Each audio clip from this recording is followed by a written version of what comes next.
Hello दोस्तों, stock market ज्ञान में आपका स्वागत है। आज हम बात करेंगे एक ऐसे टॉपिक के बारे में जो बहुत लोगों को टेंशन में डाल देता है, और वो है स्टॉक मार्केट क्रैश।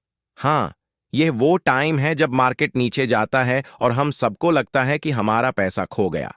पर यह वीडियो देखो, क्योंकि हम डिस्कस करेंगे कैसे आप स्टॉक मार्केट क्रैश में भी पैसा कमा सकते हो, और वो भी बिना किसी टेंशन के।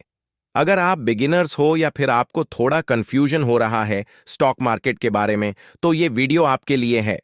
तो अगर आपको स्टॉक मार्केट के बेसिक्स नहीं पता या आप चाहते हो समझना कि कैसे इन्वेस्ट करना है, तो इस वीडियो को एंड तक देखो। और हाँ, अगर आपको ये वीडियो पसंद आए तो सब्सक्राइब जरूर करना, क्योंकि हम ये वीडियोस हर वीक लाते हैं। सबसे पहले ये समझना जरूरी है कि स्टॉक मार्केट क्रैश क्या होता है।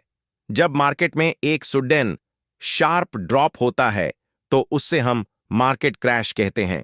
आपको याद होगा 2008 का फाइनेंशियल क्राइसिस या फिर रीसेंट कोविड-19 लॉकडाउन के टाइम पे स्टॉक मार्केट क्रैश हुआ था।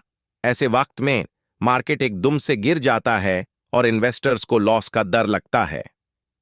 अब आपको यह समझना होगा कि स्टॉक मार्केट में हमेशा अप और डाउन होते रहते हैं। क्रैश का मतलब ये नहीं है कि सब कुछ खत्म हो गया। ये एक नेचुरल पार्ट है मार्केट साइकिल का। जब मार्केट क्रैश होता है तो बहुत सारे लोग पैनिक करके अपने स्टॉक्स बेच देते हैं, जिससे उनको लॉस होता है। पर आपको यह समझना होगा कि मार्केट क्रैश के बाद बहुत अच्छी अपॉर्चुनिटीज भी मिलती हैं। अब बात करते हैं कि जब मार्केट क्रैश होता है तो हम पैसा कैसे कमा सकते हैं। सबसे पहले यह जरूरी है कि आप पैनिक ना हो। क्रैश के वक्त मार्केट नीचे जाता है, लेकिन यह टाइम होता है बाय करने का। सबसे पहला रूल यह है कि आपको लॉन्ग टर्म पर्सपेक्टिव रखना होगा। अगर आप शॉर्ट टर्म में सोच रहे हो तो मार्केट क्रैश आपको स्केयर्ड कर सकता है, लेकिन अगर आप लॉन्ग टर्म में इन्वेस्ट करते हो तो मार्केट क्रैश एक बाइंग अपॉर्चुनिटी बन जाता है। मार्केट क्रैश के बाद जो स्टॉक्स गिरे हुए होते हैं, उनमें से बहुत सारे स्टॉक्स अंडरवैल्यूड होते हैं। मतलब ये स्टॉक्स उनकी असली वैल्यू से नीचे चल रहे होते हैं। ऐसे स्टॉक्स को आप मार्केट क्रैश के टाइम पे खरीद सकते हो, और जब मार्केट रिकवर हो तब ये स्टॉक्स अपनी ओरिजिनल वैल्यू पे वापस आते हैं। एक और तरीका है वैल्यू इन्वेस्टिंग। वैल्यू इन्वेस्टिंग का मतलब है कि आप ऐसे कंपनीज के स्टॉक्स खरीदते हो जो फंडामेंटल लेवल पे स्ट्रांग हैं, बस मार्केट में उनका प्राइस टेम्पोरेरीली नीचे गया है। अगर आप स्टॉक मार्केट में नए हो तो पहले थोड़ा बेसिक समझना जरूरी है। मैं आपको बताऊंगा कुछ इंपॉर्टेंट टर्म्स जो आपको मार्केट क्रैश के टाइम समझने में मदद करेंगे। नंबर 1, स्टॉक एक ऐसे यूनिट को रिप्रेजेंट करता है जो कंपनी का ओनरशिप पार्ट होता है। जब आप कंपनी का स्टॉक खरीदते हो, आप उस कंपनी के ओनर बन जाते हो। Number 2, diversification. ये टर्म काफी इंपॉर्टेंट है। डाइवर्सिफिकेशन का मतलब है अपना इन्वेस्टमेंट अलग अलग स्टॉक्स और सेक्टर्स में स्प्रेड करना। अगर एक स्टॉक गिरता है तो दूसरा स्टॉक उसे बैलेंस कर लेता है। Number 3, risk management.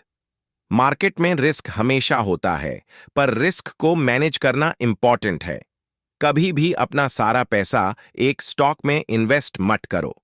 थोड़ा रिसर्च करो और अपने पोर्टफोलियो को डाइवर्सिफाई करो। Number 4, long term investment. Market में क्रैश एक टेम्पोरेरी फेज होता है। अगर आप लॉन्ग टर्म इन्वेस्टर हो तो आपको इन छोटे क्रैशेस से डर नहीं लगना चाहिए। अब आते हैं कुछ प्रैक्टिकल टिप्स पे जो आपको मार्केट क्रैश के टाइम फॉलो करनी चाहिए। Stay calm. सबसे पहले पैनिक मत हो। मार्केट क्रैश के टाइम में इमोशंस को कंट्रोल करना जरूरी होता है। अगर आप अपने इमोशंस को कंट्रोल कर पाते हो तो आप अच्छा प्रॉफिट कमा सकते हो। Invest in strong companies. जो कंपनीज फाइनेंशियली स्ट्रॉन्ग हैं उनमें इन्वेस्ट करो। ऐसे कंपनीज मार्केट क्रैश के बाद जल्दी रिकवर करती हैं। Dollar cost averaging. यह एक स्ट्रैटेजी है जिसमें आप अपने इन्वेस्टमेंट को टाइम के साथ स्प्रेड करते हो। आप हर महीने थोड़ा थोड़ा पैसा इन्वेस्ट करते हो, चाहे मार्केट ऊपर हो या नीचे। इससे आपको मार्केट के फ्लक्चुएशन का फायदा मिलता है। Have an exit plan. Her investment का एक एग्जिट प्लान होना चाहिए। आपको यह पता होना चाहिए कि आपको कब अपने स्टॉक्स बेचने हैं। अब बात करते हैं कुछ कॉमन मिस्टेक्स के बारे में जो लोग मार्केट क्रैश के टाइम करते हैं। Panic selling. जब मार्केट गिरता है तो लोग जल्दी जल्दी अपने स्टॉक्स बेच देते हैं। यह एक बड़ी मिस्टेक होती है। आपको अपने इमोशंस को कंट्रोल करना होगा। Chasing trends. मार्केट क्रैश के बाद बहुत सारे लोग ट्रेंड फॉलोइंग करते हैं। वो ऐसे स्टॉक्स खरीदते हैं जो सिर्फ शॉर्ट टर्म में पॉपुलर होते हैं। ऐसे स्टॉक्स में इन्वेस्ट करना डेंजरस हो सकता है। Not doing enough research. अगर आप सिर्फ न्यूज और रूमर्स पे इन्वेस्ट कर रहे हो तो यह आपकी बड़ी मिस्टेक हो सकती है। मार्केट